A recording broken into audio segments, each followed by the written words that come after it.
try and see in the lights throughout here, but sure. Joe, you're waving high, sorry. I covered the bases so well, nobody's got a question. Governor. Oh, there we go. There's a great deal of influence or emphasis being placed on folks who are on the programs and helping them get off of those programs. But I'm guessing that there's a great deal of on the front end that can be done to make sure that those folks who are getting the benefits actually deserve them. Is that going to be part of your effort as well? Oh, absolutely. It's all tied together. You know, for us, and some of these things require changes not just in the legislature, but some of these, for example, with unemployment compensation going from 2 times a week to 4 times. There's a council that deals with unemployment, and we have to make, the tradition at least has been in the past that commitment or that decision has been made by the council and then it's been passed on to the legislature. I think we encourage everybody, not only management representatives, but I think labor representatives, if people are truly looking out for the best interest of people looking for work, who could be against encouraging people to look more than just twice a week? But I think in all these and making sure that people are legitimately getting the benefit. But I think, I just firmly believe that if we give people, most people who are dependent on the government today, I still fundamentally in my heart believe don't want to be. There may be some who abuse the system, there's no doubt about that, and we've already put some more things in our budget that allow us in Medicaid and food share and food stamps and in other programs to check and make sure we weed out abuse and fraud in the system. But I still just fundamentally believe the vast majority of people who are on some form of government assistance today, if they're able-bodied, don't want to be. The problem is the system has become almost ridiculous in its incentives to keep them from moving off into the workplace. And so we want to do everything in our power, give them every opportunity to get back to work, not just because we want them working, although in that sense it's good not only because they're saving us money by not costing on benefits, they're being contributing members of society, they have a job, they're paying taxes, they're adding money not only for their family, but they're making purchases in the community. But in the most important sense, we're restoring in them the dignity of work and the benefit that comes from controlling your own destiny and your own freedoms and liberties. Thank you. Covered it well. Everybody's ready for Kurt Bauer. Kurt must be really hyping up his speech after this, but... I only got one comment, though, okay, before we go. I'm sorry, I got to keep figuring out where all these voices are. I'm way back way in the back. Sorry about that. We talk about empowerment and that, and one of the concerns I've seen over the last 30 years I've been in Madison is how many people say, I want to work for the state because nobody's got a better deal. And, you know, I was at a conference over in La Crosse a few years ago, and I had the opportunity, the state was looking for all kinds of job opportunities they had working for the state, and I couldn't believe the benefit package. I mean, I'm like, nobody I know on the private side has anything close to this. Why wouldn't you want to work for the state? And, you know, in the last 20 years prior to your administration, I mean, I'm sure there's some really hard workers, but I've also stood in some state buildings and looked at those people that had those great jobs, and I'm like, wow, what are you going to do to fix that? Well, the biggest thing we did, I introduced on February 11, 2011. And that is what's now called Act 10, the reforms we put in place there.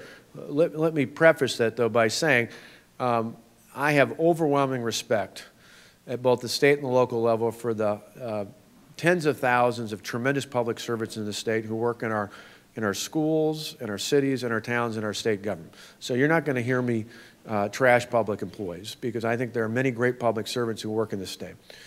But one of the problems in the past with the system we had before our reforms under collective bargaining was we were not allowed to distinguish between those who are great performers and those that most people knew were not.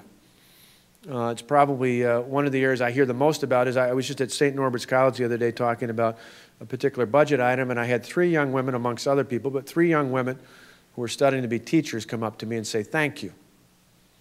The reason they said thank you was because they were studying to be teachers, and they saw that not only that there were more openings in terms of jobs for them to enter once they graduate from college, but one of the things that excited them the most was they knew they were now entering a profession where seniority and tenure didn't trump whatever they'd bring to the job.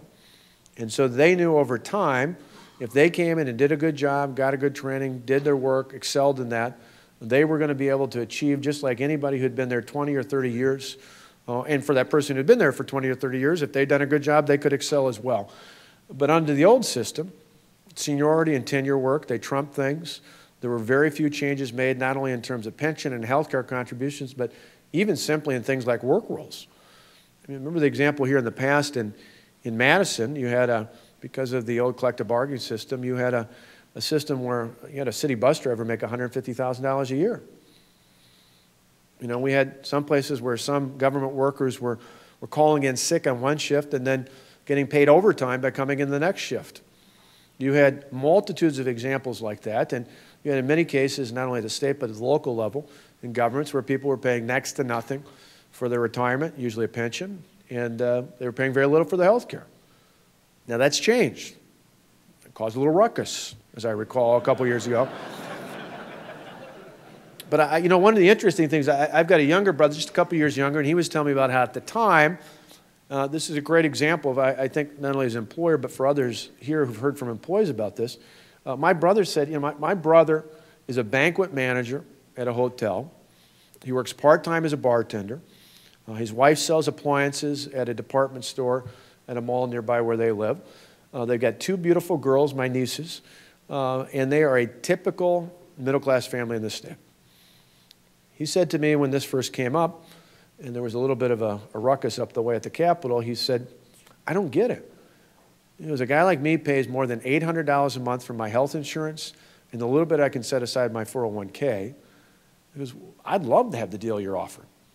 Not the deal they had, the one I was offering, because it's much more generous. And he went on to tell me that, you know, somebody who'd come to church who'd complained in his church where he goes out in Waukesha had complained about, you know, how awful I was and how awful all what I was suggesting was going to be to them.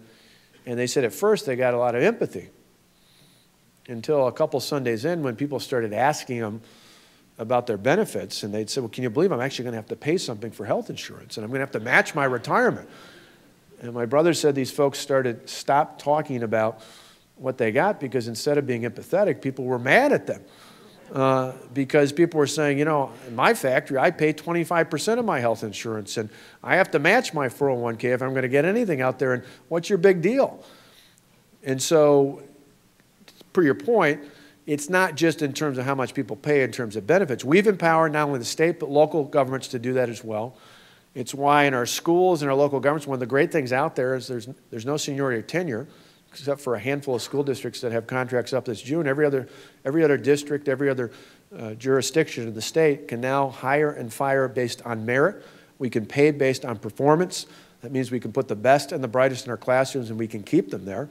And we can have work rules that make sense. You know, we can actually schedule things according to what the management wants in collaboration.